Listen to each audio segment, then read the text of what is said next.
গতদিন আমার সমশিশু সম্রাট শ্রী শরৎচন্দ্র চক্রবর্তী থেকে প্রথম বলি পাঠ করেছিলাম। আজকে দ্বিতীয় বলটি থেকে পাঠ করব। স্থান কলিকাতা হইতে কাশীপুর যাইবার পথে ও গোপাললাল শিলের বাগানে। বর্ষ 1897 খ্রিস্টাব্দ। চেতনের লক্ষণ জীবন সংগ্রাম কটুতা, মনুষ্য জাতির জীবনের শক্তি পরীক্ষার ওই নিয়ম, ভারতের জড়ত্বের কারণ, আপনাকে শক্তিহীন মনে করা, প্রত্যেকের ভিতরেই অনন্ত শক্তির উৎসাহস্বরূপ আত্মা বিদ্যমান। উহা দেখাইতে বোঝাইতেই মহাপুরুষদিগের আগমন। ধর্ম অনুভূতির বিষয়, তীব্র ব্যাকুলতায় ধর্ম লাভের উপায়। বর্তমান যুগে গীতোক্ত কর্মের আবশ্যকতা। গীতাকার শ্রীকৃষ্ণের পূজা চাই, রজগুণের উদ্দীপনা দেশে প্রয়োজন। আজকে এই বিষয়গুলি দিক দিয়ে আলোচিত হবে এই পাঠের মধ্য দিয়ে। আবার বলছি, স্বামী বিবেকানন্দ এবং তার শিষ্য শ্রী শরৎচন্দ্র চক্রবর্তী মহাশয়ের দ্বিতীয় কথোপকথন পাঠ করছে। স্বামীজি পদ্ম শ্রীযুক্ত গিরিশচন্দ্র ঘোষ। এই গিরিশচন্দ্র ঘোষ তখনকার দিনে শ্রী রামকৃষ্ণের একজন গৃহভক্ত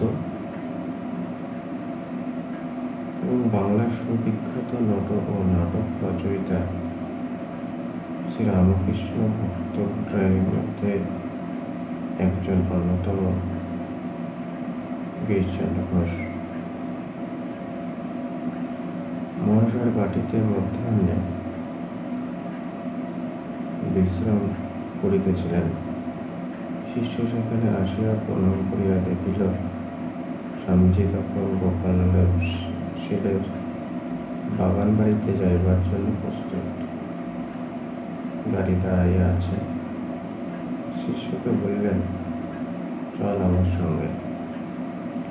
শিষ্য সম্মত হইলে স্বামীজি তাহাকে সঙ্গে লইয়া গাড়িতে উঠিলেন। গাড়ি ছাড়িল। চিৎপুরের রাস্তায় আসিয়া গঙ্গা দর্শন হইবা মাত্র স্বামীজি আপন মনে সুর করিয়া কইতে লাগিলেন, গঙ্গা তরঙ্গ রমণীয় জটা কলাভং ইত্যাদি। শিষ্য মুগ্ধ হইয়া সেই অদ্ভুত স্বরলহরী নিঃশব্দে শুনিতে লাগিল।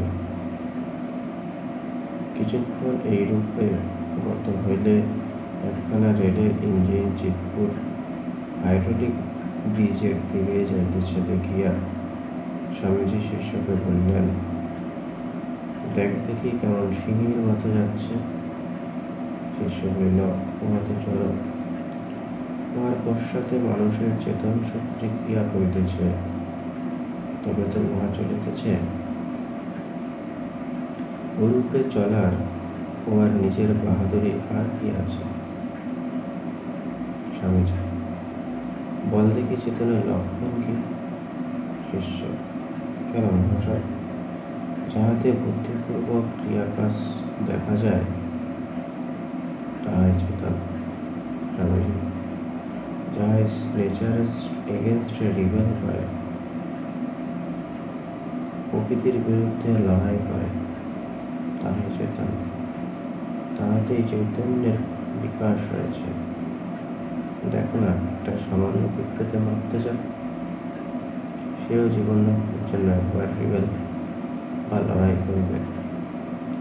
যেখানে স্ট্রাগল বা চেষ্টা বা প্রসকার, যেখানে রিবেলিয়ান বিদ্রোহ, সেখানে জীবনের চিহ্ন, সেখানে চৈতন্যের বিকাশ।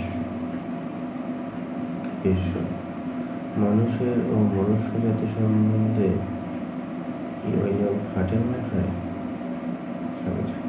খাটে কিনা একবার জগতের ইতিহাসটা পড়ে দেখ না, দেখবি তোরা ছাড়া আর সকল জাতি সম্বন্ধে ওই কথা খাটে। তোরাই কেবল জগতে আজকাল জগৎ করে আছিস, তোদের হিপনোটাইজ বা মন্ত্রমুগ্ধ করে ফেলেছে। বহু প্রাচীন কাল থেকে তোদের অপরে বলেছে তোরা হীন, তোদের কোনো শক্তি নাই। তোরা হাতে শুনে আজ 1000 বছর হতে চলল, ভাবছিস আমরা হীন, সকল বিষয় অকর্মণ্য। ভেবে তাই হয়ে পড়েছিস আপনা শরীর দেখায়া। এ দেহ তো তোদের দেশের মাটি থেকেই জন্মেছে। আমি কিন্তু কখনো ভাবিনি। তাই দেখ না, তা ঈশ্বরের ইচ্ছায় যারা আমাদের চিরকাল হীন মনে করে, তারাই আমাকে দেবতার মতো খাতির করছে ও করছে। তোরা যদি ওইরূপ ভাবতে পারিস যে আমাদের ভিতর অনন্ত শক্তি, অপার জ্ঞান, অদম্য উৎসাহ আছে এবং অনন্তের ওই শক্তি চালাতে পারিস, তো তোরাও আমার মতো হতে পারিস। শিষ্য: ওরূপ ভাবিবার শক্তি কোথায় মহাশয়? বাল্যকাল হইতেই ওই কথা শোনা ও বুঝাইয়া দেয় এমন শিক্ষক বা উপদেশ